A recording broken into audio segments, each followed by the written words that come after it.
mouth of Joshua brought them victories, gave them inheritance, gave them positions ambazo hawakuwa wanastahili.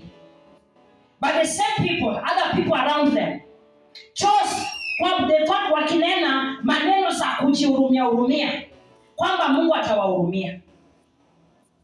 Walifikiria wakilialia Mungu atawasikia. Mungu alisema ya kwamba nimeyasikia, sema nimeyasikia maneno yote ambayo mumeongea, na nitawapeni kulingana na jinsi mmesema.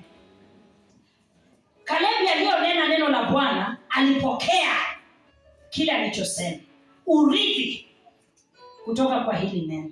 So the word of God is creative. It will create for us. Read Psalms 33 verse 6 and 9. Inasema Bwana uliponena yote yakakuwa, nyota, kazi, viumbe vyote vikafanyika. And anasema in verse 9, when you spoke again, this year when you speak, you'll see the results that God saw when he spoke. God spoke and the stars zikafanyika. God spoke na mimea zikakuwa. God spoke and the sun became. God spoke and day and night became. In verse 9, he spoke again. This year I charge you, speak the word of God. Amen. And speak the word of God again. Amen. And you see matokeo ya Mungu aliyoyapata alipo nena neno. Ninaendelea kuongelea kuhusu kile neno la Mungu linatenda. Nimesema inaleta uzima na uhai. Number next, neno la Bwana iko kama maji. Neno la Bwana iko kama maji. Biblia inasema ya kwamba inasafisha. Yohana 15:3 inasema mumekuweni safi kwa maneno niliyowanenea. You become clean. Ni nini natakasa?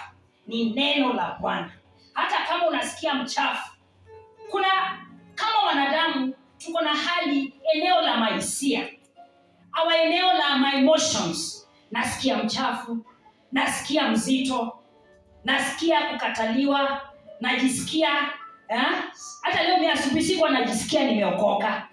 Kuna hizo vitu mingi unaweza kujisikia. Praise be to God. But then many times I don't feel saved. Many times I don't feel saved, but I'm saved. I don't feel clean, but I'm clean.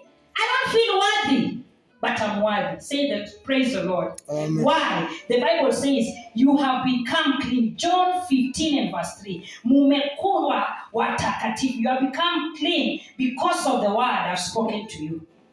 No matter kitu unang'ang'ana nayo, takasika kwa ajili ya neno unalolisikia. Wacha neno litakase nia yako. Sema amen. Wacha